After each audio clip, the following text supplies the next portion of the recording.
Hello everyone, maiden academy के online platform पे आप सभी का स्वागत है।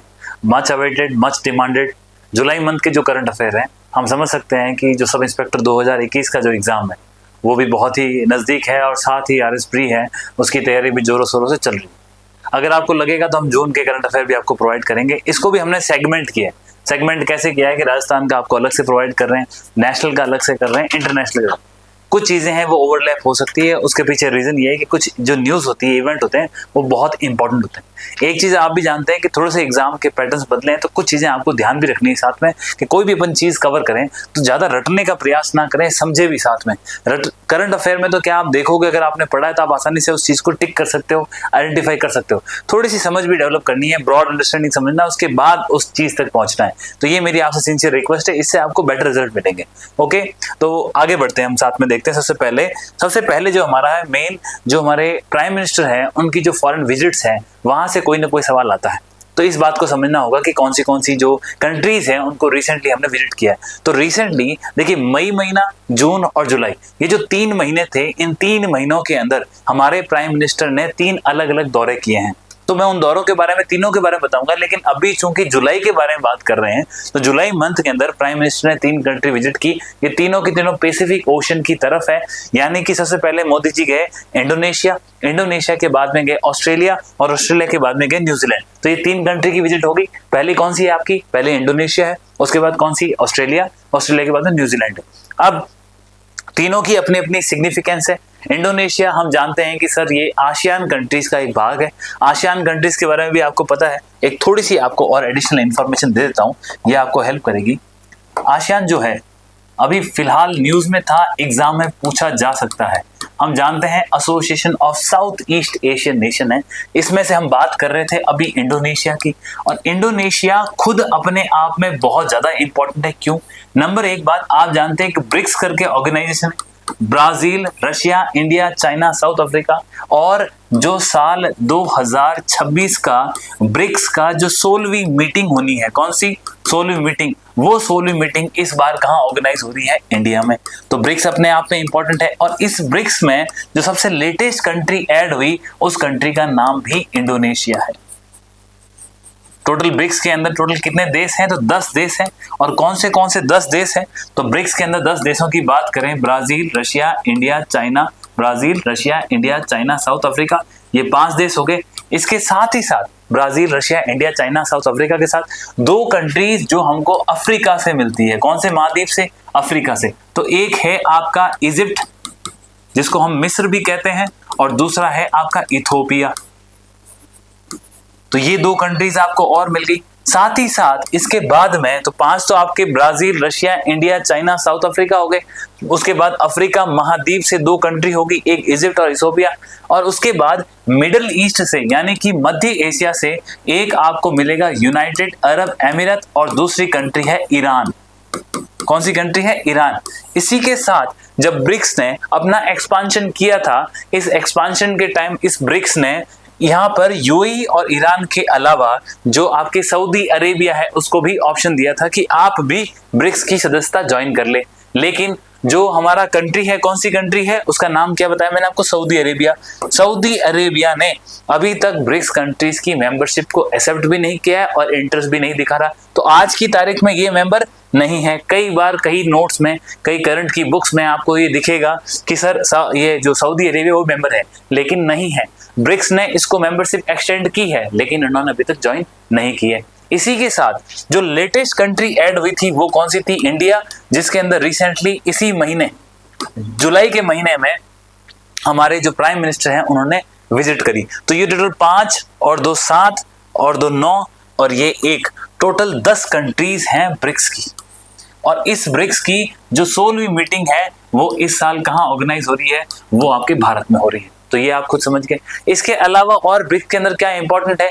ब्रिक्स के अंदर कृषि मंत्रियों की अलग से बैठक हुई, महिलाओं की अलग से बैठक हुई, इसके अलावा जो हमारे वित्त मंत्री हैं उनकी अलग से बैठक हुई, हेल्थ के संबंधित अलग अलग बैठक हुई। ये अलग अलग बैठकें कहाँ कहाँ हुई वो भी हमारे लिए इंपॉर्टेंट है। और ये जो करंट अफेयर है वो आपका मई और जून महीने का था। और जो ब्रिक्स की मीटिंग होने वाली है वो सितंबर मंथ में होने वाली है। अब जब सितंबर मंथ में आपका SI का एग्जाम है और उसके 2 महीने बाद आपके प्री के एग्जाम है RS के। तो ये बहुत ज्यादा इंपॉर्टेंट है, क्योंकि इंडोनेशिया के अंदर प्राइम मिनिस्टर की विजिट भी हो चुकी है और इंडोनेशिया ने ब्रिक्स की सदस्यता भी ज्वाइन करी। ये एक इंपॉर्टेंट, तो ब्रिक्स की बात मैंने कवर की। अब ब्रिक्स से पहले हम बात कर रहे थे आसियान की। अब आसियान के अंदर इंडोनेशिया मेंबर है और आसियान को लेकर के ही भारत की लुक ईस्ट की पॉलिसी है। अब याद रखिए कि आसियान के अंदर भी एक मेंबर की नई एंट्री हुई है। आसियान जो है वो ऑलरेडी 10 देशों का एक समूह है, association of south east Asia. ASEAN जो है वो एक 10 राष्ट्रों का समूह था, इसके अंदर एक मेंबर और जुड़ गया, तो आज की तारीख में टोटल 11 मेंबर है। पहले तो मैं आपको ये बता दूं एक कौन जुड़ा, तो ये है ताइपे, ठीक है, सॉरी तैमूर लास्ते। तो ये जो कंट्री है वो रिसेंटली आपके इसके अंदर जुड़ी। किस में जुड़ी? ये जुड़ी है आपके आसियान में। एग्जिस्टिंग मेंबर कौन है? तो आप इंडिया का मैप तो जानते ही हैं, ये हमारा इंडिया का मैप मान लीजिए। इंडिया के मैप में सबसे इधर कौन है? म्यांमार। म्यांमार के नीचे कौन है? थाईलैंड। थाईलैंड के जस्ट नीचे कौन है? तो आप ये लीजिए सिंगापुर। सिंगापुर के नीचे जावा और सुमात्रा, तो वो कौन सा हो गया आपका? इंडोनेशिया। और यहां पर इस तरफ है आपका लाओस, उसके बगल में है कंबोडिया, इसके बगल में है वियतनाम, ठीक है। तो कितनी हो गई? 1 2 3 4 5 6 7, तो 7 तो कंट्री ये हो गई। और साथ ही साथ इसके आगे एक्सटेंशन में यहाँ पे और कौन सी कंट्री से मैं नाम यहाँ लिख देता हूं। इसके अंदर आपका हो गया ब्रुनेई, फिर आपका हो गया फिलीपींस, वियतनाम हो गया, लाओस हो गया, कंबोडिया हो गया, म्यांमार हो गया, थाईलैंड हो गया, सिंगापुर हो गया, इंडोनेशिया। ये सारी कंट्रीज हैं, टोटल 10 कंट्री जो आसियान की मेंबर है। और 11वीं कंट्री कौन सी होगी आपकी? तैमूर लास्ते, जिसका अभी रिसेंटली इसके अंदर इसको इंट्रोड्यूस किया गया है, मिलाया गया है। तो ये आपके लिए बहुत इंपॉर्टेंट है। इसी में एक विजिट कहाँ हो गई है? वो विजिट आपकी हमारे प्राइम मिनिस्टर ने कहाँ करी है? तो हमारे प्राइम मिनिस्टर जी के हैं इंडोनेशिया। अब इंडोनेशिया के साथ में एक चीज आपको याद रखनी कि ये जो इंडोनेशिया की जिसकी बात कर रहे हैं, इसी के बगल में एक बहुत ही इंपॉर्टेंट पोर्ट है और उस पोर्ट का नाम है सबांग। क्या नाम है? सबांग। सबांग पोर्ट भारत के लिए बहुत इंपॉर्टेंट है, क्योंकि ये जो इंडोनेशिया की लोकेशन है ये जस्ट यहाँ पर हमारा मलक्का स्ट्रेट है। कौन सा है? Malacca strait. इंटरनेशनल वाटरवे आपके मैप में है और आपकी ज्योग्राफी का सिलेबस है। तो ये जो स्टेट है इसका नाम है मलक्का स्टेट। और ये जो मलक्का स्टेट है इसको बिल्कुल अगर ढंग से कोई नजर रखता है तो उस पोर्ट का नाम है Sabang port. Sabang port property किसकी है? इंडोनेशिया की है। और भारत और इंडोनेशिया के अच्छे रिश्ते होने के कारण भारत को इस सबांग पोर्ट पे एक्सेस मिलता है। इसी कारण से हमारी जो लुक ईस्ट की पॉलिसी को आगे बढ़ाते हुए हमारे जो प्राइम मिनिस्टर नरेंद्र मोदी जी हैं उन्होंने अपनी रिसेंट विजिट इंडोनेशिया में करी 6 से 8 जुलाई की। डन, ये एक इंपॉर्टेंट बात होगी। फिर यहीं पर जब अभी रिसेंटली विजिट करी, यहाँ एक फेमस टेंपल है, उस टेंपल का नाम है प्रम्बानन। क्या नाम है? प्रम्बानन। ये जो टेंपल है, इस टेंपल के संरक्षण में भारत ने बोला हम भी सहयोग करेंगे। तो ये एक इंपॉर्टेंट बात होगी। ये जो हमने बात करी वो इंडोनेशिया संबंधित थी, इसी के साथ में हमने आसियान की बात करी और ब्रिक्स की बात करी। उसके बाद एक और चीज इंपॉर्टेंट है कि जब इंडोनेशिया से विजिट खत्म होने के बाद मोदी जी की नेक्स्ट डेस्टिनेशन थी वो थी ऑस्ट्रेलिया। और यहाँ पर 6 से 8 जुलाई को थे, 9 जुलाई को ऑस्ट्रेलिया पहुंचे। अब ऑस्ट्रेलिया की क्या सिग्निफिकेंस है? सबसे पहले आपको यह समझना है कि जो ऑस्ट्रेलिया है वो भारत के लिए बहुत इंपॉर्टेंट है। उसका मेन रीजन क्या है? ऑस्ट्रेलिया का भारत के लिए क्या इंपॉर्टेंस है? उसका जो मेन रीजन है, ऑस्ट्रेलिया की इंपॉर्टेंस का एक कारण तो है यूरेनियम। और जो ऑस्ट्रेलिया है वो दुनिया का 28% जो आपका यूरेनियम है उसके रिजर्व को लेके बैठा है। और आप जानते हैं कि जो भारत है उसने रिसेंटली जो हमारा बजट 2026 और 27 का अनाउंसमेंट किया, और इससे पहले जो 2025 और 26 का बजट था, तो 2025-26 के बजट में हमारी वित्त मंत्री निर्मला सीतारमण जी ने यह अनाउंस किया था कि हम जो हमारी नाभिकीय ऊर्जा है, जो हमारी एटॉमिक एनर्जी है, उसके ऊपर कार्य कर रहे हैं, इसको एक्सपांड कर रहे हैं। तो कैसे कर रहे हैं? वर्तमान के अंदर जो हमारा पूरा ऊर्जा का जो एक हमारा सर्कल है, जितनी हमारी इंस्टॉल कैपेसिटी है, उस इंस्टॉल कैपेसिटी में लगभग 550 के आसपास, 550 गीगावाट के आसपास हमारी टोटल ऊर्जा की स्थापित क्षमता है। उस ऊर्जा की स्थापित क्षमता में से हमारा जो न्यूक्लियर एनर्जी है उसका जो योगदान है वो तकरीबन 8.8 गीगावाट है। तो ये आणविक ऊर्जा हमारी नाभिकीय ऊर्जा है। और हमारा लक्ष्य है कि हम इसको जो है कि साल 2047 तक 100 गीगावाट लेके जाना चाहते हैं। अब इस नाभिकीय ऊर्जा को 100 गीगावाट आप साल 2047 तक लेके जाना चाहते हो, तो इस लक्ष्य को प्राप्त करने के लिए सबसे इंपॉर्टेंट बात क्या है कि आपको चाहिए यूरेनियम। और वो यूरेनियम कहां से मिल सकता है? ऑस्ट्रेलिया से। इसीलिए प्राइम मिनिस्टर कहां पे हैं? ऑस्ट्रेलिया में। ऐसी बात नहीं है कि हमने केवल यूरेनियम के लिए ऑस्ट्रेलिया से बात करी है, हमने इसके अलावा कनाडा से भी बात करी है। और अगर आपकी जानकारी में हो तो लास्ट ईयर ही प्राइम मिनिस्टर कनाडा की विजिट करके आए हैं, तो वहां हमने क्रिटिकल जो मिनरल्स हैं उसके लिए एग्रीमेंट किया, जिसके अंदर यूरेनियम भी शामिल था। तो ये फॉरेन जो विजिट होती है उसका किस प्रकार से आप अलग अलग डायमेंशन निकाल के, अब इसी में से कोई सवाल बन के आएगा आपके सामने। अगर इतनी जानकारी आपको लिंक करके दिमाग में बैठ चुकी है तो आप आसानी से आराम से क्वेश्चन अटेंड कर सकते हैं। तो ये इसलिए इसकी इंपॉर्टेंस को समझना है। तो ये दूसरी विजिट होगी। अब दूसरा, इस विजिट के अंदर भारत के लिए क्या ऑस्ट्रेलिया ने प्रॉमिस किया? तो ऑस्ट्रेलिया ने बोला है कि नंबर 1 बात कि ठीक है, हम आपको यूरेनियम प्रोवाइड करेंगे। एक तो एग्रीमेंट ये हुआ है, हालांकि ये प्रॉमिस 2014 के अंदर ही कर दिया गया था, लेकिन उसको बार बार हम रिन्यू कर रहे हैं, बातचीत कर रहे हैं ताकि आसानी से काम हो जाए। दूसरी बात क्या बोला है? ऑस्ट्रेलिया ने बोला है कि मैं भारत के अंदर सेंटर ऑफ एक्सीलेंस स्थापित करूंगा। क्या करेंगे? उत्कृष्टता केंद्र, सेंटर ऑफ एक्सीलेंस। किस चीज का करेंगे? कि आप कैसे मिनरल के क्षेत्र में, माइनिंग के क्षेत्र में बेटर टेक्नोलॉजी का इस्तेमाल कर सकते हैं। आप ये कहां करेंगे? तो ये करेंगे भुवनेश्वर में। ये कहां होगा? भुवनेश्वर में। और आप जानते हैं कि जो भुवनेश्वर की लोकेशन है वो उड़ीसा के अंदर है। उड़ीसा जो है हमारा एक मेन जो हमारे मिनरल्स है उसका क्षेत्र है। तो ये एक इंपॉर्टेंट साथ में जो ऑस्ट्रेलिया की डेवलपमेंट हुई प्राइम मिनिस्टर की विजिट में। अब तीसरा, इसके बाद जो हमारी विजिट थी वो थी आपकी न्यूजीलैंड। ये आप न्यूजीलैंड देख सकते हैं, ये लास्ट था। पहले इंडोनेशिया, फिर ऑस्ट्रेलिया और फिर न्यूजीलैंड। और न्यूजीलैंड के अंदर क्या खास बात हुई आपको बता देता हूं मैं आपको। न्यूजीलैंड के जो अंदर बात हुई है उसके अंदर नंबर 1 न्यूजीलैंड की क्या भूमिका है। सबसे इंपॉर्टेंट बात तो यह है कि एक एग्रीमेंट हुआ था, उस एग्रीमेंट का नाम था RCEP। इसका फुल फॉर्म है रीजनल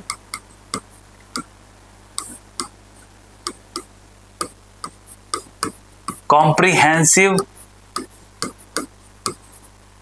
इकोनॉमिक पार्टनरशिप।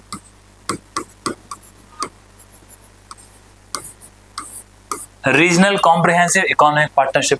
तो ये न्यूजीलैंड के साथ नहीं हुआ, टोटल 16 देश थे, जिसके अंदर आपका चीन था, जिसके अंदर आपका साउथ कोरिया था, जिसके अंदर आपका ऑस्ट्रेलिया शामिल था, जिसके अंदर आपका न्यूजीलैंड था।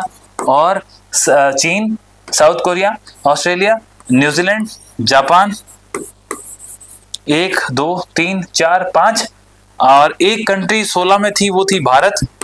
और साथ में जो आसियान कंट्रीज हैं, जिसके अंदर पहले कितने राष्ट्र थे? 10।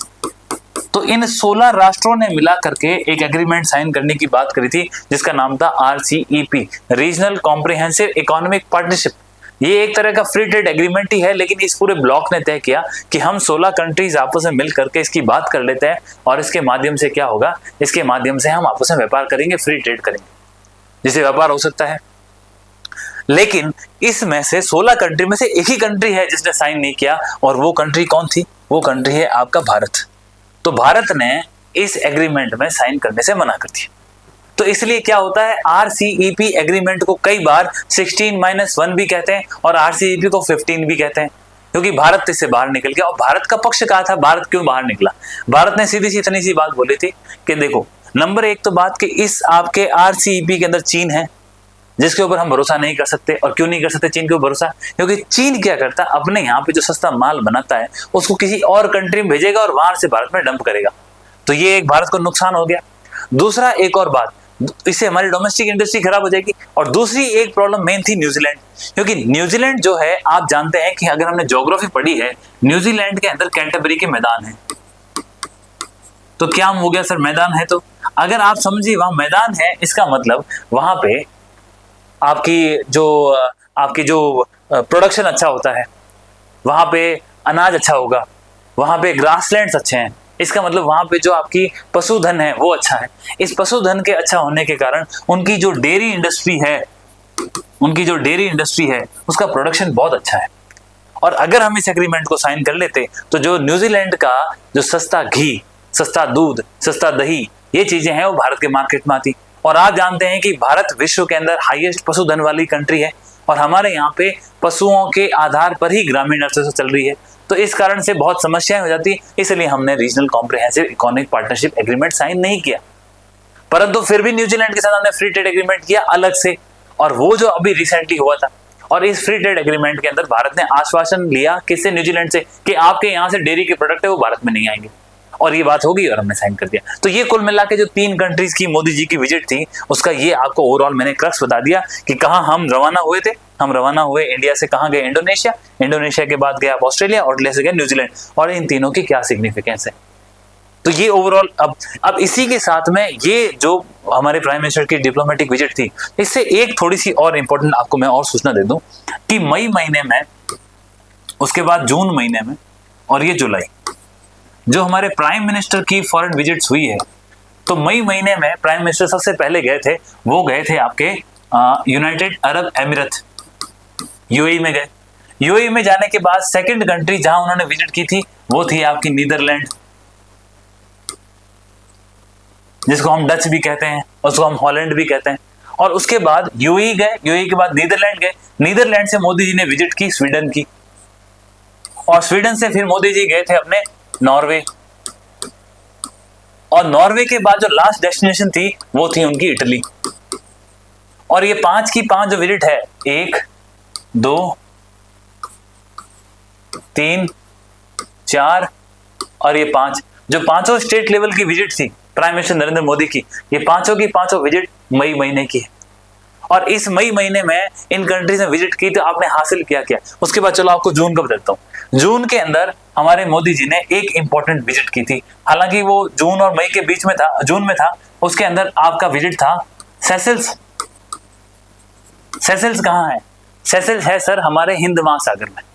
हिंद महासागर में अगर आपने अफ्रीका महाद्वीप का ईस्ट साइड में मेडागास्कर देखा है तो मेडागास्कर के जस्ट ऊपर आपको सेशेल्स आइलैंड ग्रुप मिलेगा। इस कंट्री के अंदर मोदी जी गए थे। क्यों गए थे? सेशेल्स को गोल्डन जुबली सेलिब्रेट करी थी इन्होंने अपने नेशनल डे की, 50 साल हो गए थे, तो वहां पे हमारे प्राइम मिनिस्टर गए सेशेल्स में। और चूंकि इंडियन ओशन को लेकर के भारत सरकार की 2-3 नीतियां हैं, एक है हमारा सागर डॉक्ट्राइन और दूसरे का नाम है महासागर। सागर का तो फुल फॉर्म है security and growth all in region. Sagar का क्या फुल फॉर्म है? Security and growth all in region. और महासागर में MAHA का मतलब है म्यूचुअल एंड होलिस्टिक एडवांसमेंट।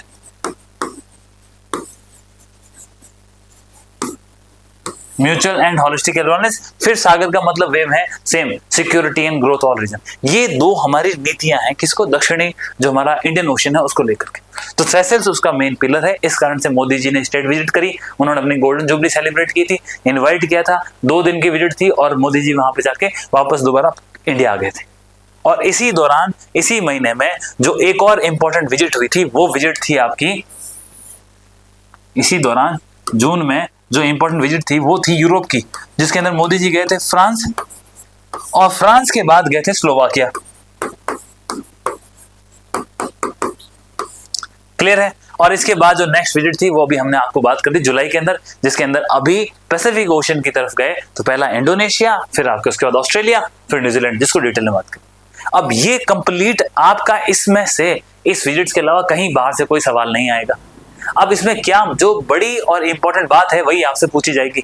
अगर मैं इसको थोड़ा सा आपको अगर ब्रीफ कर दूं तो जैसे हमने कहा कि सर अगर मई महीने को पकड़े हैं तो मई महीने में जो हमारी विजिट थी, पहली विजिट कहाँ थी? तो सर पहली विजिट थी UAE। और दूसरी विजिट कहाँ थी? तो सर दूसरी विजिट थी नीदरलैंड। तीसरी विजिट कहाँ थी? तो नीदरलैंड के बाद मोदी जी गए थे अपने स्वीडन। स्वीडन से कहाँ गए? सर गए नॉर्वे। और नॉर्वे के बाद कहां गए? तो इटली।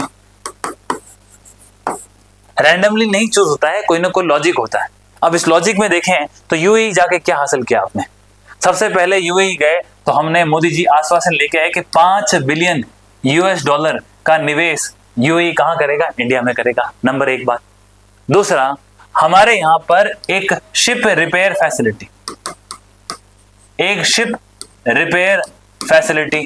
ये कौन डेवलप करेगा?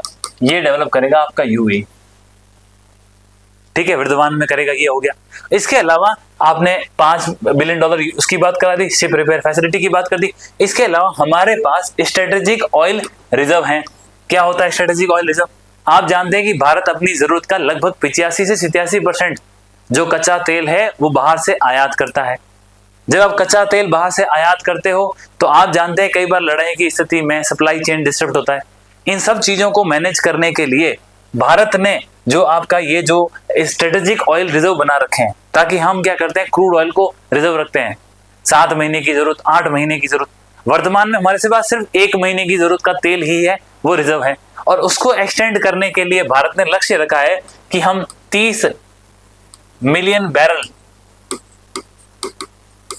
ये हमें स्ट्रेटेजिक ऑयल रिजर्व बढ़ाना है। इसके अंदर यूएई ने प्रॉमिस किया कि हम आपकी हेल्प करेंगे।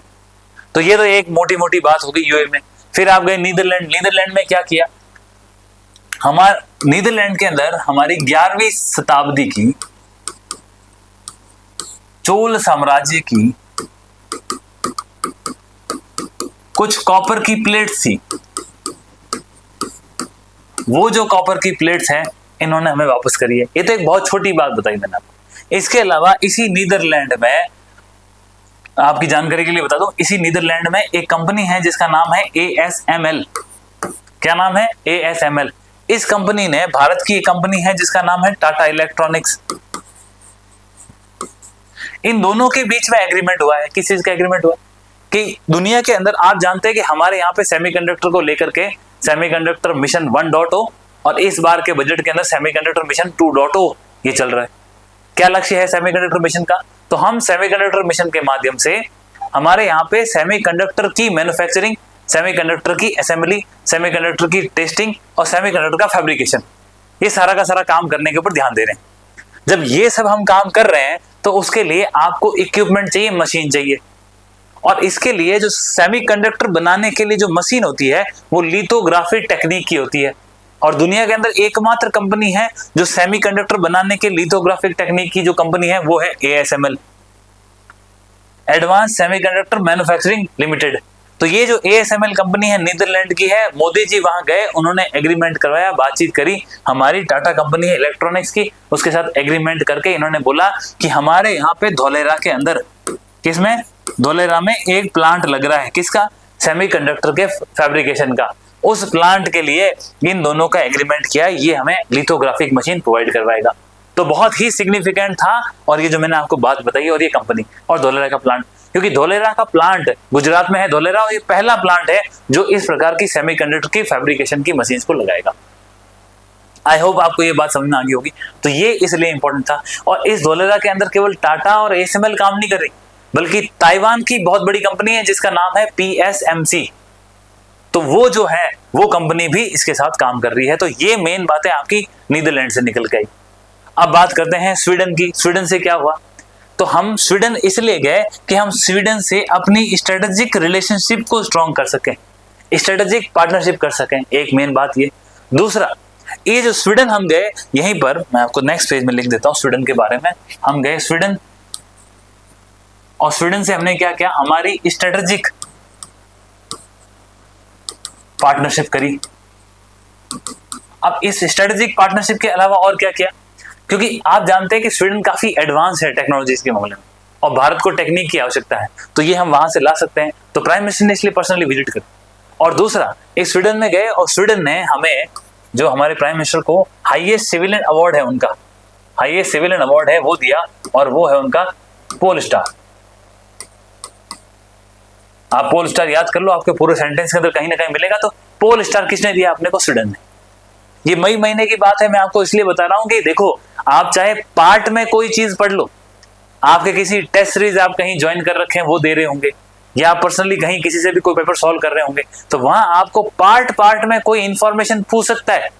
लेकिन एग्जामिनर के पास एक पूरी विंडो है, वो आपसे मई, जून, जुलाई और अगस्त का जो करंट अफेयर है वो उसमें से बात पूछेगा। इसीलिए मैं आपको लिंक करके बता रहा हूं, ताकि होलिस्टिकली आज आपको पता चल गया कि सर प्राइम मिनिस्टर ने मई के अंदर 5 कंट्री की विजिट की थी, जिसके अंदर सबसे पहले वो यूएई गए थे, उसके बाद वो नीदरलैंड गए थे, नीदरलैंड के बाद उनकी जो तीसरी विजिट थी वो थी उनकी स्वीडन, स्वीडन से गए थे नॉर्वे, और नॉर्वे से गए इटली, इटली के बाद वापस आ गए। इसके बाद जो नेक्स्ट विजिट थी उसके अंदर स्टेट विजिट करी और वो गए थे सेशल्स। सेशल्स जो है इंडियन ओशन के अंदर आता है, एक सागर डॉक्ट्राइन है, एक महासागर डॉक्ट्राइन। सागर का full form security and growth all in region, Mahasagar mutual and holistic advancement security and growth all in reason.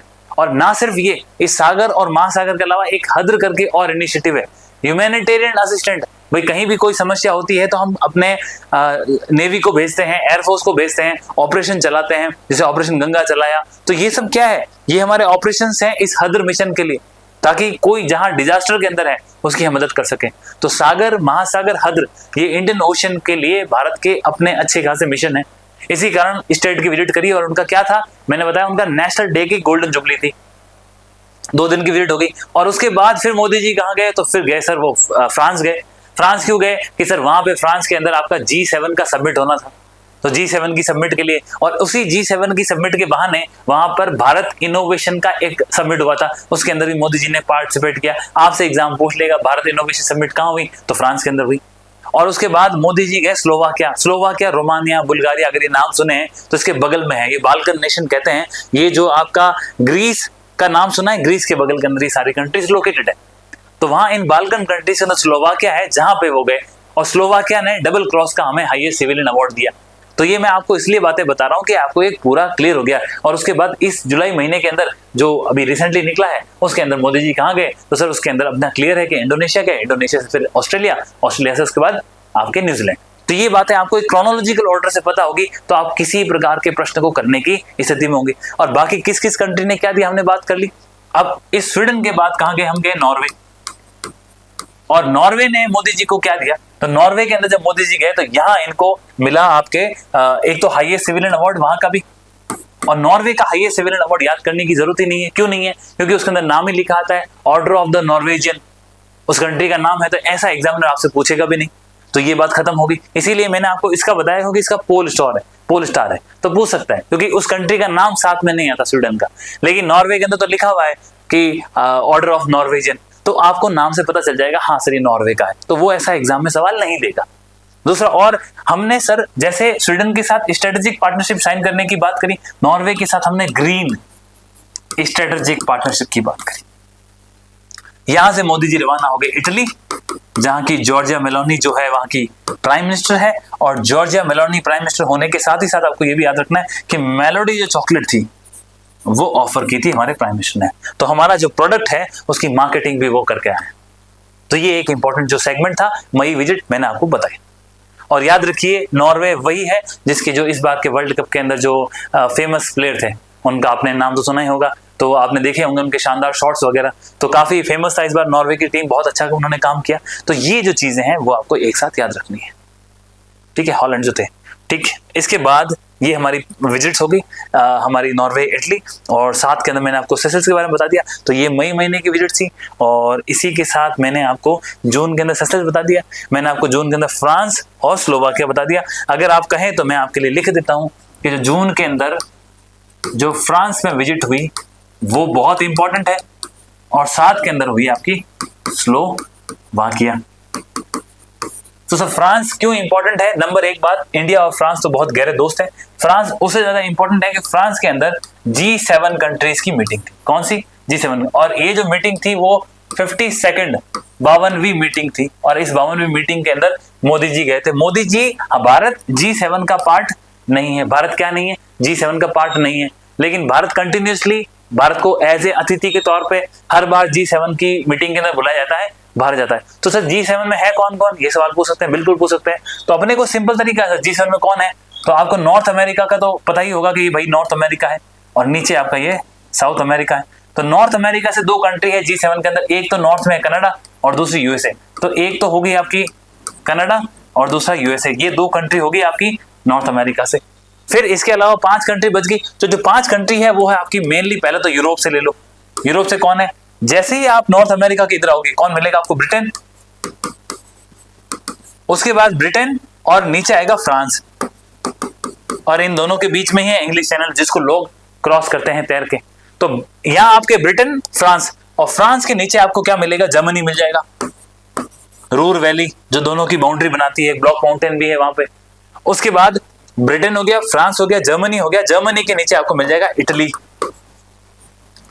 तो 2 कंट्री यहां से हो गई, 4 कंट्री यूरोप से हो गई, टोटल 6 हो गई, और 1 कंट्री है एशिया से जिसका नाम है जापान।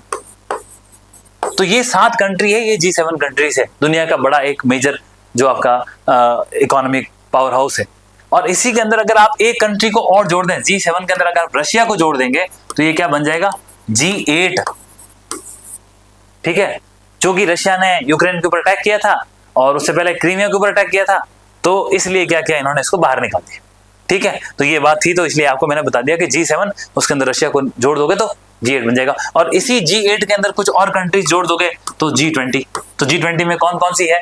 इंडिया हो गया, इंडोनेशिया हो गया आपका, साउथ कोरिया है, चीन है, मिडिल ईस्ट है आपका, सऊदी अरेबिया है, तो ये कंट्री, साउथ अफ्रीका है। अगर ये 5-7 कंट्री आप और जोड़ दोगे G20 बन जाएगा। और इसी G20 के अंदर 2 ऑर्गेनाइजेशन और है, एक का नाम है आपका यूरोपियन यूनियन और एक का नाम है आपका अफ्रीकन यूनियन।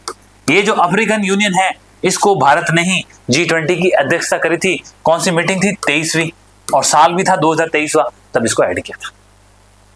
आई होप आप एक सीक्वेंस के माध्यम से चीजों को बढ़िया ढंग से समझ सकते हैं। ये आपके सामने है, चाहिए तो आप स्क्रीनशॉट ले लो, और अदरवाइज इसको नोट करना नोट कर लो। बट ये ही है जो एग्जाम में सवाल आते हैं। थोड़ी सी आपको अंडरस्टैंडिंग चाहिए ताकि आप अपने सवालों को सही कर सके। ठीक है, तो ये मैंने आपको बता दिया। ये हमारी जो विजिट थी मेन प्राइम मिनिस्टर की, उस बात को मैंने कवर कर लिया। तो देखो, बात तो हम बहुत आसानी से ये खत्म कर सकते थे, पर इसको बताने से क्या आपका एग्जाम का क्वेश्चन हल हो पाता? कोई गारंटी नहीं थी। तो इसीलिए मैंने थोड़ा सा आपका टाइम लिया, और मैंने अपना खुद का टाइम भी दिया, और आपको इसके साथ ही जो मई और जून की विजिट थी बता दिया, क्योंकि मई से पुराने विजिट आपसे पूछेगा भी नहीं। तो ये होगी बात क्लियर। ये हमारी एक पहला बहुत इंपॉर्टेंट टॉपिक था, वो कवर हो गया। किसी को चाहिए तो आप प्लीज यहां से स्क्रीनशॉट ले लें, मैं वैसे भी साइड में हूं आपके लिए, ले सकते हैं आप 1 सेकेंड।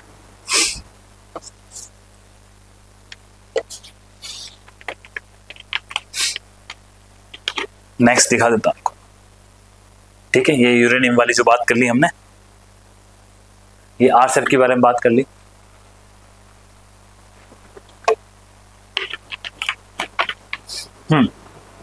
आगे बढ़ते हैं फिर। ये सारी बातें हमने कवर कर ली, ये सारी बातें आपने देख ली। आसियान के बारे में मैंने आपको बता दिया, ब्रिक्स कंट्रीज के बारे में बता दिया, इंडोनेशिया की वैल्यू बता दी, प्राइम मिनिस्टर की विजिट की वैल्यू बता दी, आसियान के अंदर नई कंट्री ऐड हुई उसके बारे में बता दिया। अब इसके बाद आगे चलते हैं। ब्रिक्स के बारे में कौन से मेंबर्स हैं? टोटल 10 मेंबर हैं। मतलब यहां तक आपका कंफ्यूजन दूर कर दिया कि जो सऊदी अरेबिया है उसको ब्रिक्स ने अपनी मेंबरशिप एक्सटेंड कर रखी है, लेकिन आज तक ऐड नहीं हुआ है। आगे बढ़ते हैं फिर। तो इस प्रकार से जो आपका मेन एक मोटा मोटी जो डिप्लोमेटिक टूर था 3 महीने का या फिर लास्ट 6 महीने का, वो मैंने आपको कवर करवा दिया। और उसके अंदर ही मैंने आपको सब कुछ इंपॉर्टेंट बताया कि भाई नीदरलैंड गए, वहां पे ASML कंपनी है, टाटा है, दौलतराम प्लांट लगा रहे हैं। तो बहुत इंपॉर्टेंट बातें थी, एग्जामिनर इतना ही आपसे पूछता है। हाँ, इसके अंदर सेमीकंडक्टर 1, 2 उसकी बातें की जा सकती थी, बहुत एक्सटेंड हो जाता, उसको हम अलग तरीके से कवर कर लेंगे, या फिर कोई न्यूज आएगी तब कवर कर लेंगे। अब नेक्स्ट आता है हमारे पास हमारे एयर डिफेंस के अंदर आपका, ये देखो जो न्यूज उठाई है ना, ये आपके सवाल हैं। अब आप उसको किस प्रकार से कितना सीरियसली लेते हैं ये आपकी इच्छा है, परंतु जो अपन डिस्कस कर रहे हैं ना, ये बहुत ही इंपॉर्टेंट टॉपिक्स ही उठाए गए हैं। अब इसके अंदर आपका है टॉपिक का नाम है प्रोजेक्ट कुशा। थोड़ा सा इसको बैकग्राउंड आपको हल्का सा बता देता हूं। हुआ क्या कि हमने S-400 प्रोक्योर करी रशिया से। S-400 आप जानते होंगे, एक मिसाइल डिफेंस सिस्टम है। तो ये हमने प्रोक्योर किया कहां से? हमने ये प्रोक्योर किया सर रशिया से। रशिया से S-400 प्रोक्योर किया, तो उसका जब हम लेके आए, खरीद के लेके आए, तो हमने उसका नाम रखा सुदर्शन चक्र, क्योंकि बहुत अच्छा काम करता है और काफी उसने ऑपरेशन सिंदूर के अंदर हमें इसकी इंपॉर्टेंस दिखी। लेकिन उसके बाद जब ये S-400 हमारे यहाँ पे आया, उसकी हमने वैल्यूज देखी। उसकी वैल्यूज देखने के बाद S-400 के बाद हमारे यहाँ पे एक हमें इंपॉर्टेंस फील हुई कि भारत को खुद का एक अपना एयर डिफेंस सिस्टम बनाना चाहिए, और ऐसा एयर डिफेंस सिस्टम बनाओ जो कि मल्टी लेयर हो, यानी कि नजदीक जो खतरा आ रहा है वो, दूर से खतरा आ रहा है वो, और दूर से खतरा आ रहा है वो, हम सब चीजों को हैंडल कर सके। तो वो जो हमने एक प्रोग्राम बनाया उसका हमने एम रखा कि साल 2035 तक हम अपना खुद का एक इंडिजीनियस डिफेंस सिस्टम बना लेंगे, और उस डिफेंस सिस्टम का नाम रखा हमने सुदर्शन चक्र। साल 2035 तक हमको सुदर्शन चक्र को बनाना है, ये हमारा एम था। उसके लिए बजट वगैरह मिल गया और जो ऑर्गेनाइजेशंस काम करनी है उनको रेस्पॉन्सिबिलिटी मिल गई, फंड्स वगैरह उसके लिए अलोकेट हो चुके हैं। अब उसी सुदर्शन चक्र के अंदर हमको मिसाइल चाहिए, क्योंकि सुदर्शन चक्र है क्या? सुदर्शन चक्र बेसिकली एक मल्टी लेयर डिफेंस सिस्टम है। सुदर्शन चक्र को हमने एक मिशन नाम दिया है, और इस मिशन में हम क्या कर रहे हैं सर? हम मल्टी लेयर, कैसा? मल्टी लेयर का एक डिफेंस सिस्टम बना रहे हैं अपने लिए, ठीक है। अब इसके अंदर 4 लेयर हैं। अब मान लीजिए कि ये अपना भारत है, पूरा नक्शा नहीं बना रहा हूं, तो 1 लेयर, 2 लेयर, 3 लेयर, 4 लेयर। तो ये इस प्रकार से जो हमारा सुदर्शन चक्र है वो पूरे भारत की, हमारे एयर स्पेस की, इन सबकी सुरक्षा करेगा। ये हमने सुदर्शन चक्र मिशन बनाया, और इसका लक्ष्य क्या है कि हमें साल 2035 तक इसके लक्ष्य को प्राप्त करना है। बजट का एलोकेशन हो रखा है। डीआरडीओ इसके अंदर एक मेन इंपॉर्टेंट ऑर्गेनाइजेशन है जिसको ये काम दिया गया है। डिपार्टमेंट ऑफ साइंस और टेक्नोलॉजी है, वो भी इसका एक इंपॉर्टेंट हिस्सा है। डायरेक्टली प्राइम मिनिस्टर की जो टीम है इसको मॉनिटर करती है। अब इस सुदर्शन चक्र के अंदर एक जो इंपॉर्टेंट कंपोनेंट है, उस कंपोनेंट का नाम है आपका प्रोजेक्ट कुशा। क्या कर रहे हैं प्रोजेक्ट कुशा? प्रोजेक्ट कुशा के अंदर हम 3 प्रकार की मिसाइल बना रहे हैं। मिसाइल का नाम है M1, M2, M3, और इन तीनों की रेंज है 150 किलोमीटर, 250 किलोमीटर और लगभग 350 से 400 किलोमीटर। अगर आपने थोड़ा सा पहले पढ़ा होगा तो हमारे यहाँ पे एक प्रोग्राम चला था, उस प्रोग्राम का नाम था integrated guided missile development programme. Continuation में ही करवाता हूं आपको, क्या नाम था उस प्रोग्राम का? Integrated guided missile development programme, जिसके जो मेन हेड थे वो APJ अब्दुल कलाम सर थे, जो कि बाद में हमारे प्रेसिडेंट रहे, जिनको हम मिसाइल मैन के नाम से भी जानते हैं। और ये जो हमारा integrated guided missile development programme था, इस प्रोग्राम को जिसको हमने 1984 के आसपास स्टार्ट किया था, इस प्रोग्राम के अंदर हमारा एम था कि हमें जो 5 मिसाइल सिस्टम्स हैं वो बनाने हैं, जिसका हम निकनेम जनरली पटना कहते हैं। इसके अंदर P stand for Prithvi, A stand for आपका आकाश, T फॉर त्रिशूल, N फॉर नाग और A फॉर अग्नि। जनरली ओरिजिनली जो था उसके अंदर पहले पृथ्वी था, फिर अग्नि थी, फिर त्रिशूल था, फिर नाग था, लास्ट के अंदर आकाश था। लेकिन क्या किया हमने, इन दोनों को हमारा एयर डिफेंस सिस्टम बनाया, जिसको आज हम पृथ्वी एयर डिफेंस सिस्टम भी कहते हैं, और इसको जो हमारा ये आकाश को हम अश्विन या एडवांस एयर डिफेंस सिस्टम कहते हैं। इसकी जो अश्विन जो एयर डिफेंस सिस्टम है उसकी रेंज कम है, 30 किलोमीटर तक पहले थी, अब उसका हमने 70 किलोमीटर किया है। जबकि जो पृथ्वी था उसकी रेंज 150 किलोमीटर, 250 किलोमीटर और 350 किलोमीटर थी, क्योंकि पृथ्वी के अंदर आपकी 3 मिसाइल आती है, मिसाइल पृथ्वी 1, पृथ्वी 2 और पृथ्वी 3, और तीनों की रेंज क्या है? 150 किलोमीटर, 250 किलोमीटर, 350 किलोमीटर। और जो पृथ्वी 3 है, ये जनरली इसको हम धनुष भी कहते हैं, आप जानते हैं, क्योंकि अलग अलग फोर्स इसको इस्तेमाल करती है। अब यही सेम जो सिस्टम हमारा पृथ्वी था, उसी सिस्टम को हमने चेंज करके अभी हमने क्या बनाया? प्रोजेक्ट कुशा के अंदर M1, M2, M3, हो सकता है इसके बाद में हम नाम दे देंगे, अभी नाम नहीं दिया। तो इसके अंदर हमारी सरकार ने ये प्रोग्राम रखा, साल 2022 के अंदर इसने कैबिनेट कमेटी है सिक्योरिटी ने इसको मंजूरी दे दी, और उसके लिए 21,700 करोड़ दे दिए, और कहा कि हमें ऐसी 5 स्क्वाड्रन चाहिए। भारत बहुत बड़ा देश है, 15,000 से ज्यादा तो हमारी यहाँ की ये बाउंड्री है, तो इस कारण से हमने ये 5 स्क्वाड्रन बनाने की डिमांड रखी, और रेंज मैंने आपको बता दी, ताकि जो कोई भी खतरा आ रहा है उसको अलग अलग ऊंचाई पे जाकर के हम सुरक्षा कर सकें। तो अब रिसेंटली प्रोजेक्ट कुशा इसलिए न्यूज में था कि इसी के तहत जो हमारा DRDO है, जिसको लक्ष्य दिया गया है, उस DRDO ने एक long range surface to air missile LRSAM, ये तीनों की तीनों सरफेस टू एयर मिसाइल है। पृथ्वी भी सरफेस सतह से आकाश जाती है, तो सरफेस टू एयर मिसाइल। तो ये तीनों का जो एक प्रोग्राम जो चल रहा है वो, और इन तीनों को एक और नाम से जानते हैं, जिसको हम बोलते हैं extended range air defence system, क्योंकि हम इनकी रेंज को बढ़ा रहे हैं। तो ये एक इंपॉर्टेंट है प्रोजेक्ट कुशा, सुदर्शन चक्र मिशन क्या है, सुदर्शन चक्र किसे कहते हैं, सुदर्शन चक्र S-400 है। सुदर्शन चक्र मिशन जो है एक 4 लेयर का मल्टी लेयर डिफेंस सिस्टम है। और एक चीज इंपॉर्टेंट और याद रखना कि जिस सुदर्शन चक्र को बोल रहे हैं, इसका जो दिल है, इसका जो हार्ट है, वो है आकाश तीर। क्या है? आकाश तीर, जिसको हमने ऑपरेशन सिंदूर के अंदर भी इस्तेमाल किया था। क्या है आकाश तीर?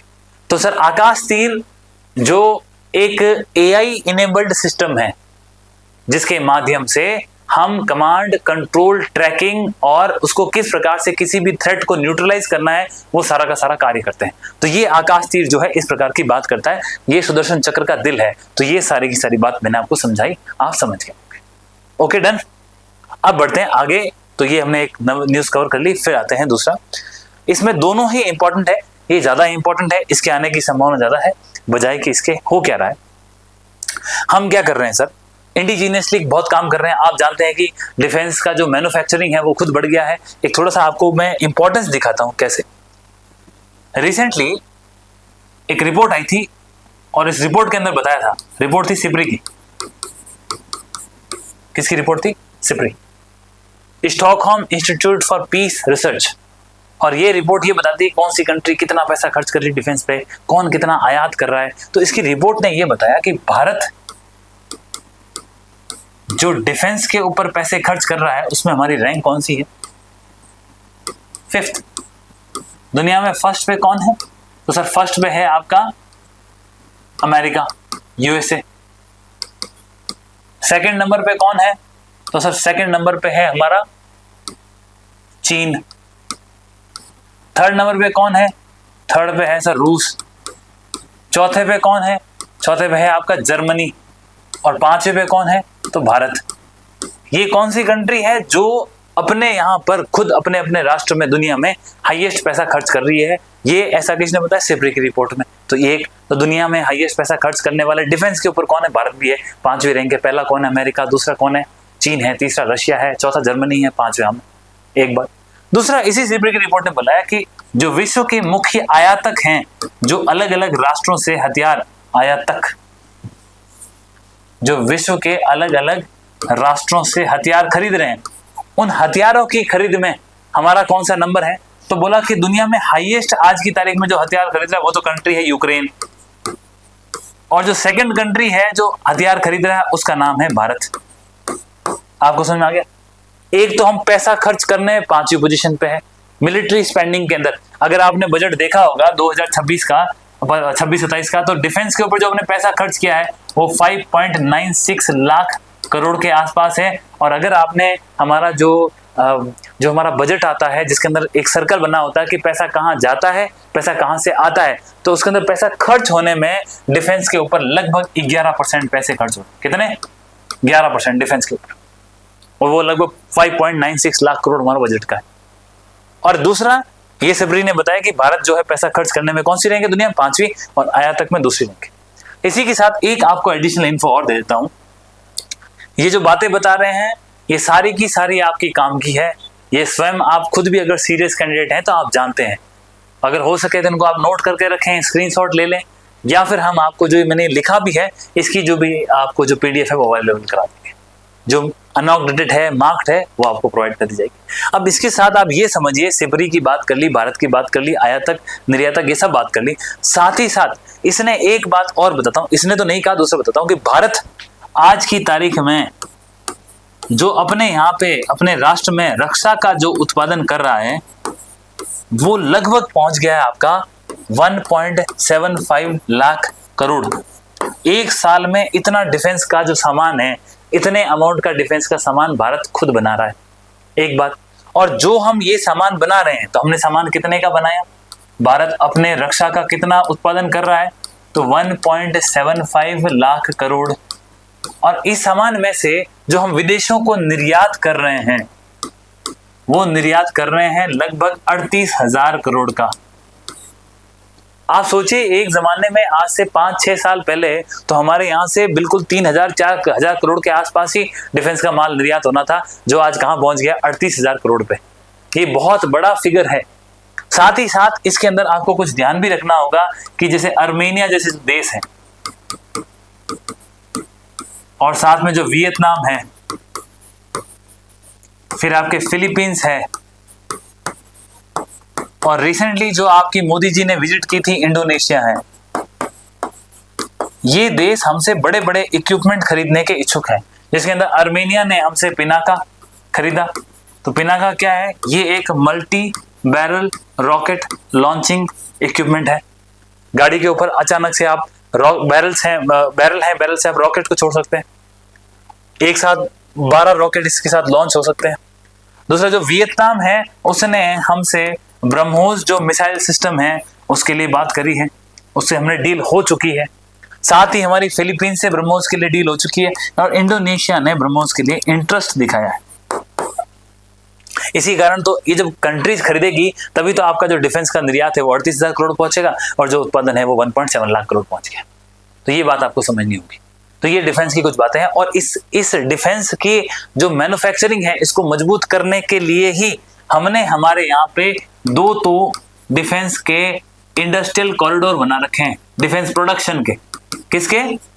रक्षा के उत्पादन के, रक्षा के जो इक्विपमेंट है उसके उत्पादन के हमने 2 इंडस्ट्रियल कॉरिडोर बना रखे हैं, जिसके अंदर एक कॉरिडोर हमारा उत्तर प्रदेश के अंदर है, दूसरा कॉरिडोर आपका तमिलनाडु के अंदर। और इसमें रिसेंटली अपडेट किया है मई जून का कि हमने अहिल्या नगर, जो पहले आपका अहमदनगर होता था उसका नाम बदल दिया, अहमदनगर पुणे के पास है महाराष्ट्र में, उसका नाम बदल के हमने अहिल्या नगर कर दिया। यहाँ पर हमने एक निजी रक्षा उत्पादन के क्षेत्र को भी नामांकित किया है।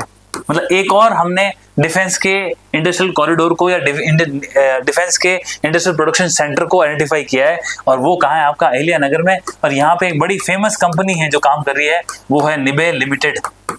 केवल निबे ही नहीं कर रही, जो आपकी सोलार डिफेंस है, तो ये बहुत सारी कंपनीज हैं जो अहिल्या नगर के अंदर काम कर रही है। ये पूर्ण रूप से ये कैसा है? प्राइवेट है। ये बहुत बड़ी बात है, क्योंकि डिफेंस के अंदर एक जमाने में प्राइवेट सेक्टर को अलाउ ही नहीं था। तो ये सब चीजें आपको समझनी होगी जिसके बारे में अपन बात कर रहे थे। डन। तो ये अब इसमें डेवलपमेंट क्या हुई? एक हमने टर्बोजेट इंजन होता है नॉर्मल, जिसके अंदर अगर आप देखो तो पीछे टर्बोजेट इंजन होता है नॉर्मल।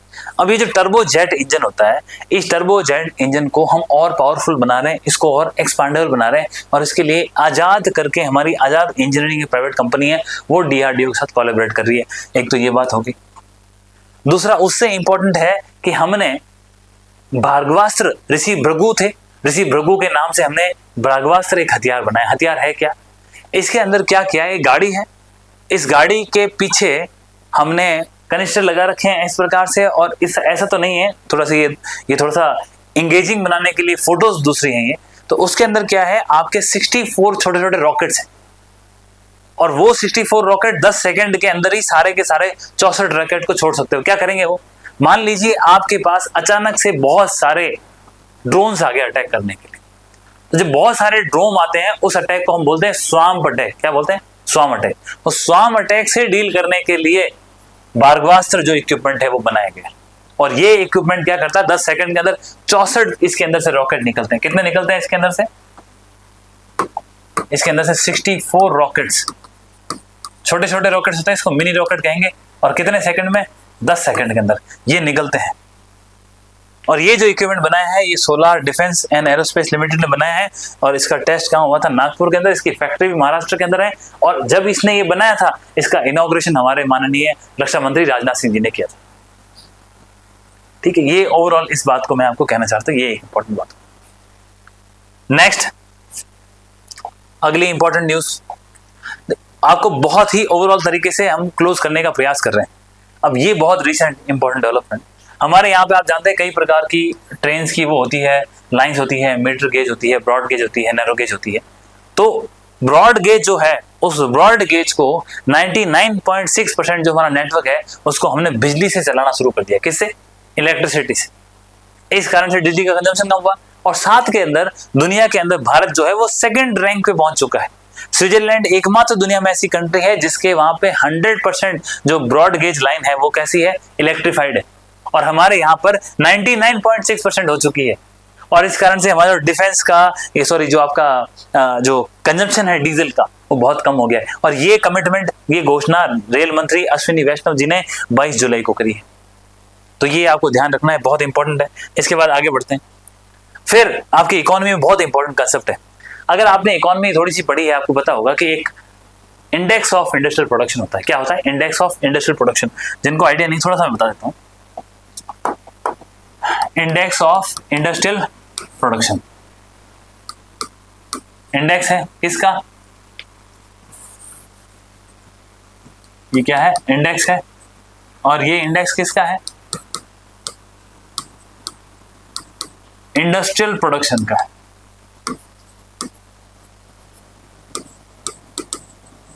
इंडस्ट्रियल मतलब औद्योगिक उत्पादन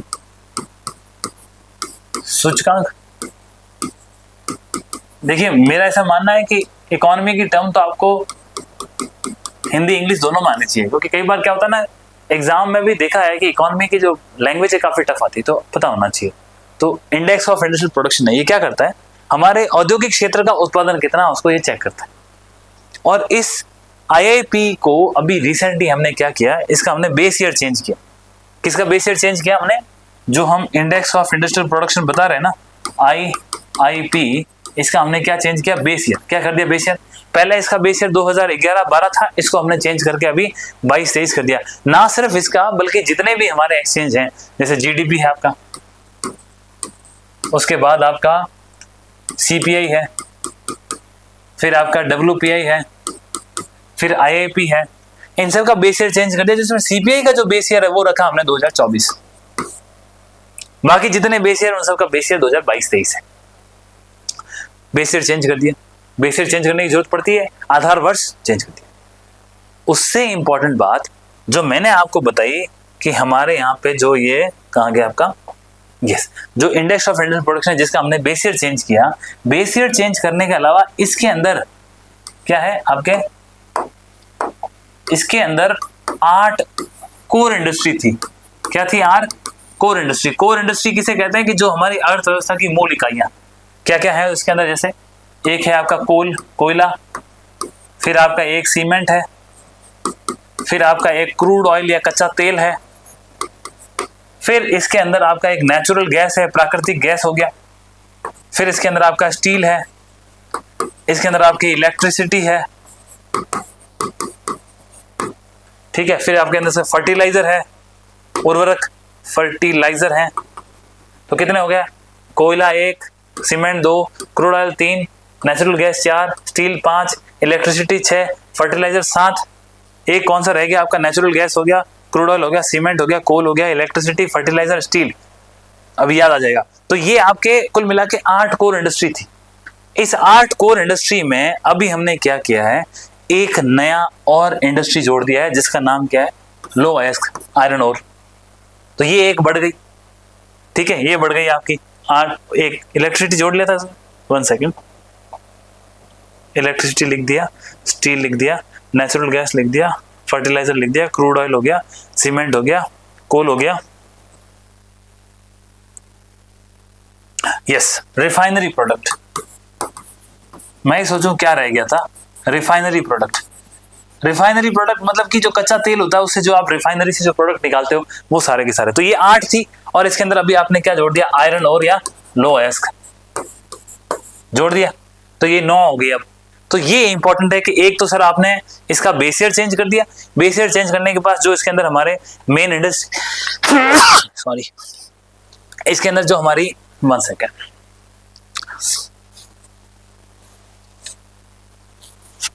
हाँ, तो इसके अंदर आपके जो मेन आपकी जो 8 कोर इंडस्ट्री थी उसके अंदर आपने एक और ऐड कर दी। टोटल इंडस्ट्री कितनी हो गई? 9।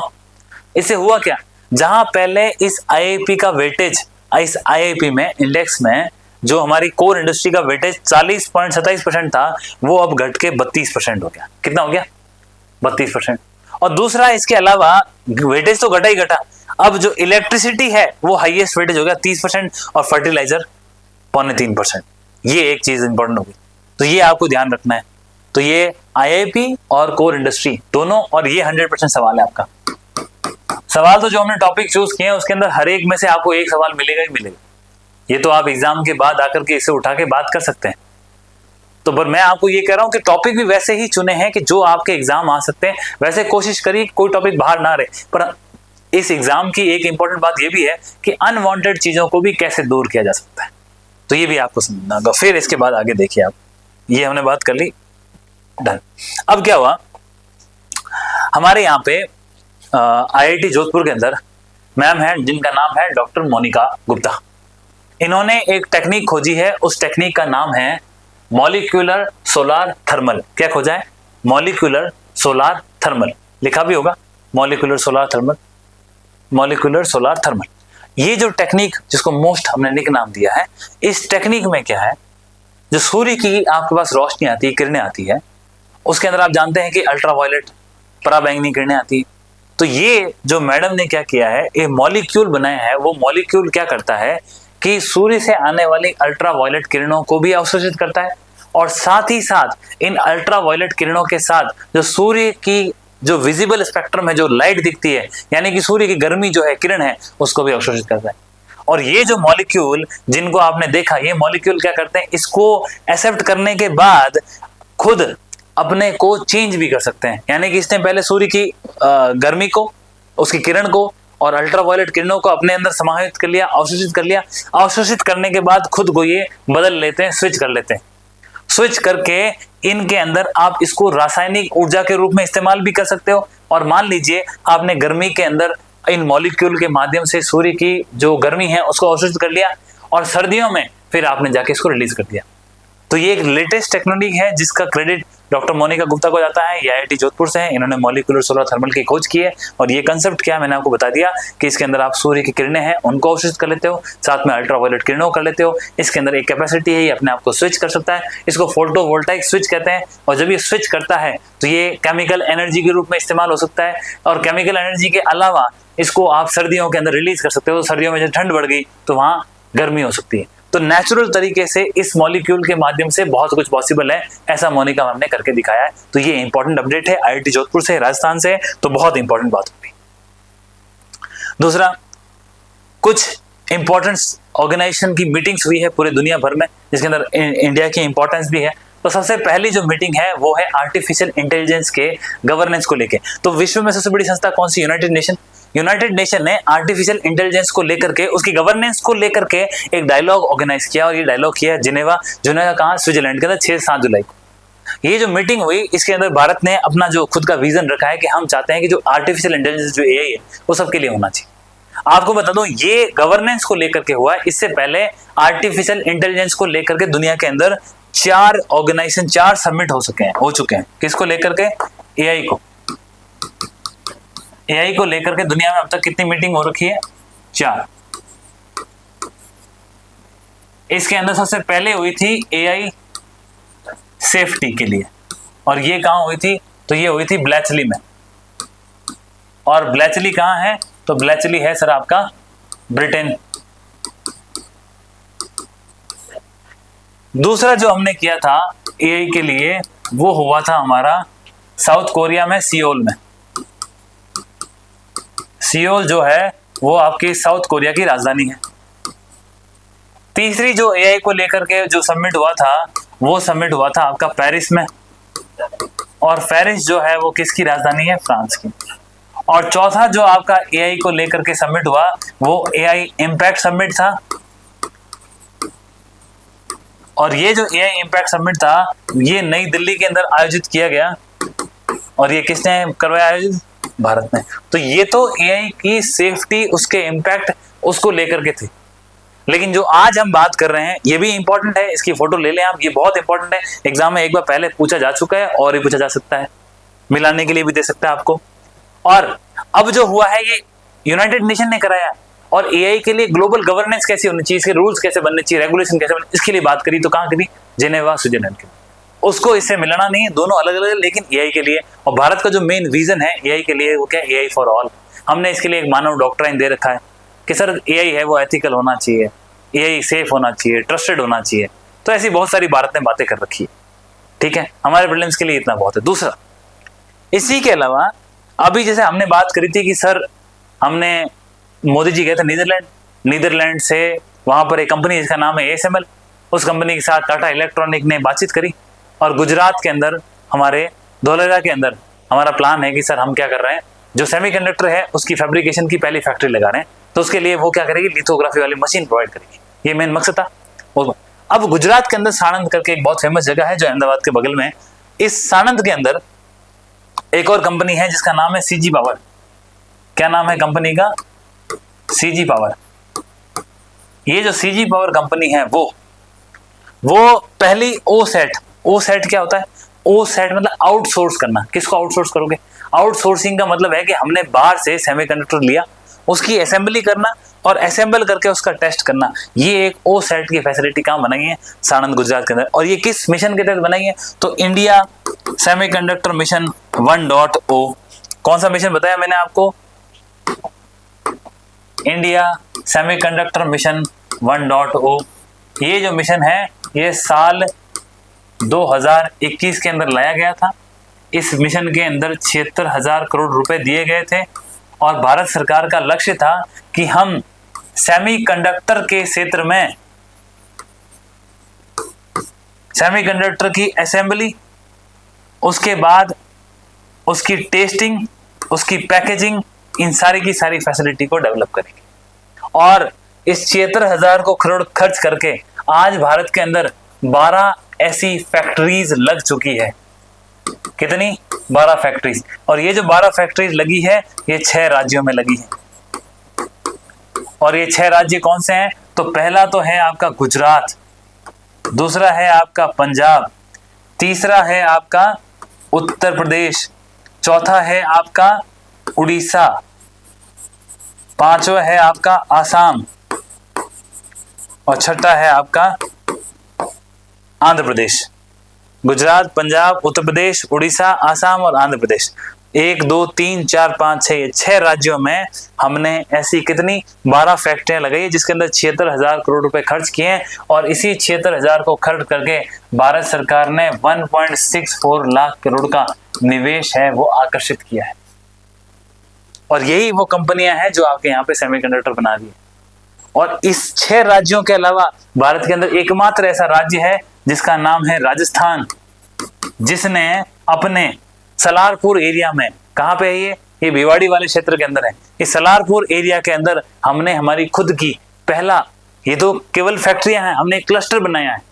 और उस क्लस्टर में हमारा प्लान है कि हम 1200 करोड़ रुपए खर्च करेंगे और उसके बाद वहां पे कई कंपनियों को लगाएंगे जो सेमीकंडक्टर की असेंबली का काम कर सके।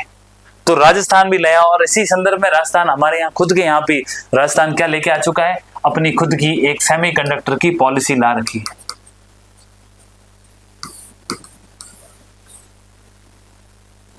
ये ओवरऑल जो जिस्ट बनती है न्यूज को कैसे कनेक्ट करना है, क्योंकि ये सब पता होना चाहिए। बेसिकली इतना तो हमें पता होना चाहिए। यही करंट अफेयर है, यही आपका साइंस एंड टेक है, यही आपका डिफेंस टेक्नोलॉजी, यही इन्वायरमेंट है। किस प्रकार से कितने बेटर तरीके से आप करंट से उसको लिंक करेंगे उतने ही बेटर आपको परफॉर्मेंस और उसका आउटकम मिलेगा। आइसोलेटेड न्यूज को पढ़ के आपको कभी भी आउटपुट नहीं मिल सकता। इसीलिए क्या है, इस क्लास को बड़े सिंसियरली, बड़े तरीके से, सलीके से देखें, चीजों को समझे। तो ये मैंने ग्लोबल गवर्नेंस के बारे में बता दिया आपको, उसके बाद साणंद के अंदर, गुजरात के अंदर बता दिया। दूसरा, आपको जानते हैं ओसीआई कार्ड होल्डर होते हैं, ओवरसीज सिटीजन ऑफ इंडिया। तो जो ऐसे ओसीआई कार्ड होल्डर हैं, सरकार पहले इनके लिए इलेक्ट्रॉनिक फैसिलिटी लेके आई। इनको बोला आप आओ, रजिस्ट्रेशन मत कराओ, वीजा मत लो, आप घूमो, आराम से जा सकते हो, 6 महीने रुक सकते हो। अब हमने क्या किया, ऐसे लोगों के लिए यूआईडीए को बोला कि आप एक काम करो, आधार ऐप की फैसिलिटी इनको दे सकते हैं क्या? भाई आधार कोई प्रूफ तो है नहीं आपके रेजिडेंस का, आधार सिर्फ और सिर्फ आपका प्रूफ है आइडेंटिटी का। तो क्यों नहीं आधार की फैसिलिटी इनको दे सकते हैं? कैसे दे सकते हैं? उसके ऊपर कोई बात चल रही है। तो आपको ध्यान रखना है कि यूआईडीए ओसीआई कार्ड होल्डर के लिए एक फैसिलिटी डेवलप करने का प्रयास कर रहा है। तो उसकी बात, एक आपको उसके लिए जो इनिशिएटिव शुरू किया उसका नाम क्या है? The digital cloud. ये एक इंपॉर्टेंट बात है जिसके बारे में आपको पता होना चाहिए। अब दूसरा, रिसेंटली हमारे यहाँ पे एक मिशन चलाया गया जो कि 31 अगस्त तक चलेगा। उसका नाम है मिशन पढ़ो। क्या नाम है? मिशन पढ़ो। क्या है इस प्रोग्राम में? 29 जुलाई को भरतपुर के अंदर हमारे सीएम साहब भजन लाल शर्मा जी गए और उन्होंने वहां कक्षा 1 से लेकर 8 तक के बच्चों के जो शिक्षा का स्तर है उसको सुधारना है। इस शिक्षा के स्तर को सुधारने के लिए जो मिशन चलाएगा उसका नाम क्या है? मिशन पढ़ो। तो सबसे पहली बात तो इन्होंने बोला कि हमें 1 से लेकर 8वीं क्लास तक, तो इसको 3 सेगमेंट में बांटा। पहला 1 से लेकर दूसरी, फिर कक्षा 3 से लेके 5वीं, फिर 6ठी, 7वीं, 8वीं। तो इन्होंने बोला जो कक्षा पहली और दूसरी में जो बच्चे पढ़ रहे हैं, हमें कुछ नहीं, उनको बोल बोल के प्रैक्टिस करानी है। यही बात उन्होंने बोला कि हमें ओरल लर्निंग के ऊपर ध्यान देना है ताकि बच्चे जोर जोर से बोले और सीख सके। फिर इन्होंने बोला कक्षा 3 से लेके 5 तक हमें क्या करना है, बच्चों को चित्र दिखाओ, बच्चों को फोटोज दिखाओ, बच्चों को खिलौने दो, ताकि उसके माध्यम से उनकी लर्निंग है वो इंप्रूव हो सके। और उसके बाद बोला जो कक्षा लास्ट में 5 आपकी जो 6, 7, 8 बज गई, इन तीनों कक्षाओं के अंदर हमें क्या करना है, हम बच्चों को हमें मोटिवेशनल स्टोरीज बतानी है। एकलव्य के बारे में बताइए, अन्य कहानियां सुनाइए, उनको मोटिवेट कीजिए, प्रेरक बातें बताइए। तो ये जो तीनों हमारा कक्षा 1 से 2, 3 से लेके 5, 6, 7, 8, इन तीनों के लिए जो अलग अलग सेगमेंट है, ये जो सेगमेंट है इसको हमने क्या बोला, मिशन पढ़ो। अब इससे हमारे सीएम साहब इतने प्रभावित हुए कि उन्होंने बोला कि ये जो प्रोग्राम है वो जो पीएम श्री स्कूल्स है, राजस्थान के अंदर भी 400 स्कूल हैं जिनको आइडेंटिफाई, तो बोला ये प्रोग्राम हम उन 400 स्कूल के अंदर भी चलाएंगे। अब चूंकि आप जानते हैं कि एक हमारा CRR का सोशल सिक्योरिटी का कंसेप्ट, CSR का कंसेप्ट होता है, कॉर्पोरेट सोशल रेस्पॉन्सिबिलिटी। तो उसके माध्यम से पिरामल फाउंडेशन जो संस्था है, पिरामल फाउंडेशन को हमने आइडेंटिफाई किया है कि वो इस प्रकार की पर्सनलाइज लर्निंग के लिए जो भी एक्सपेंसेस आएंगे वो बियर करेगी।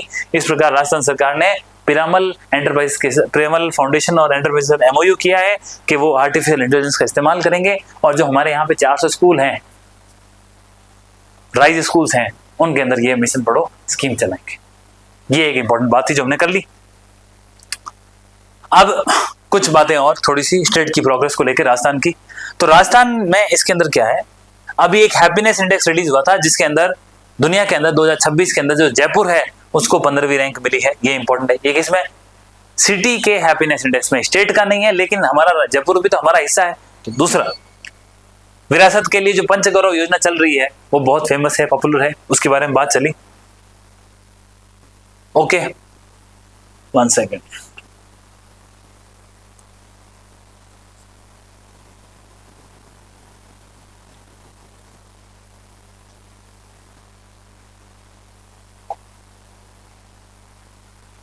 पिरामल फाउंडेशन वाली हमने बात कर ली थी, सुदर्शन चक्र हो गया। 1 सेकेंड।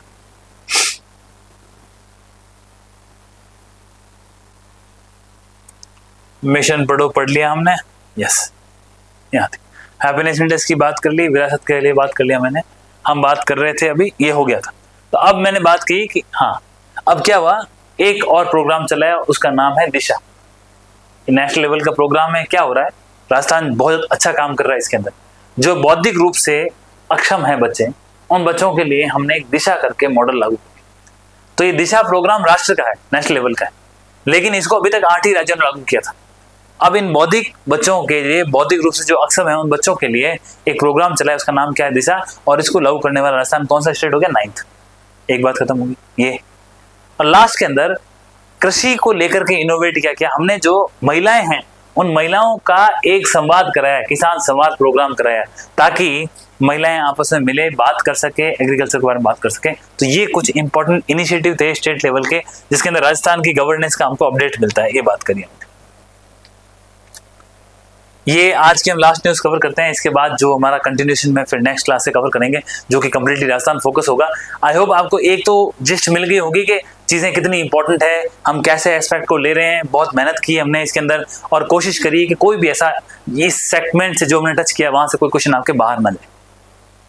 तो जो हमारे एफर्ट्स हैं उसको फ्रूटिफाई करने के लिए आपसे भी रिक्वेस्ट है कि आप थोड़ा कंटिन्यूसली बने रहें। और दूसरा, इसको थोड़ा सा जो पढ़ने के इच्छुक हैं उन लोगों के बीच में इसको जागरूक करें, इसके बारे में बताएं। दूसरा, आप जानते हैं कि जनता पार्टी, कॉकरोच पार्टी का जो मूवमेंट चला था वो विवाद क्यों क्रिएट हुआ? विवाद क्रिएट हुआ था CJI के स्टेटमेंट के कारण। चीफ जस्टिस ऑफ इंडिया थे, उन्होंने एक केस में कोई टिप्पणी की थी, कॉकरोच के बारे में बोला था, तो उसके बाद से ये मूवमेंट चला। इसमें अभिजीत दीप के नाम के जो व्यक्ति हैं उन्होंने ये आंदोलन प्रारंभ किया मई 2026 के अंदर, बहुत रिसेंट है। फिर उसके बाद जो हमारे लद्दाख से सोनम वांगचुक हैं, जिनको कई अवार्ड मिल रखे हैं, उन्होंने इसके लिए भूख हड़ताल करी और 23 जुलाई को इन्होंने फिर आश्वासन सरकार से मिला तो इन्होंने अपना अनशन जो था वो खत्म कर दिया।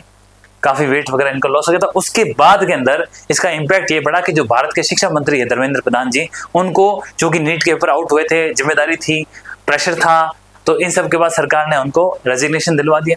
और फिर प्रहलाद जोशी जी को नया हमारे लिए कैबिनेट मिनिस्टर शिक्षा मंत्री बनाया गया। और जो नीट का जो विवाद था, नीट परीक्षाओं को लिए, उसके बाद ओवरऑल हमारी जो गवर्नमेंट है उन्होंने एक कमेटी बनाई, और ये जो कमेटी बनाई वो नंदन नीलेकनी जी की अध्यक्षता। नंदन नीलेकनी जी जो इन्फोसिस के फॉर्मर चेयरमैन रह चुके हैं, जो आधार जो आज हम इस्तेमाल कर रहे हैं उनका मेन क्रेडिट है वो नंदन नीलेकनी जी को जाता है। तो उनको इस कमेटी का मेंबर बनाया गया है, अध्यक्ष बनाया गया है, सॉरी। और इस कमेटी को एक टास्क दिया गया है कि कैसे हम डिजिटलाइज के माध्यम से ऑनलाइन टेस्टिंग करें, कैसे करें, जो चीटिंग वगैरह है उन कामों को रोका जाए। इसी के साथ we will meet again in the next class. जो आपने चीजें यहाँ सीखी है उसको कंटेस्ट करें। आपको अगर नोट्स चाहिए तो प्लीज फीडबैक दें, और अदरवाइज अगर आपने स्क्रीनशॉट लेके पढ़ा है तो वैसे पढ़ें। We are trying our best to help you out. We will meet again, see you in the next class. Thank you so much. जय हिंद।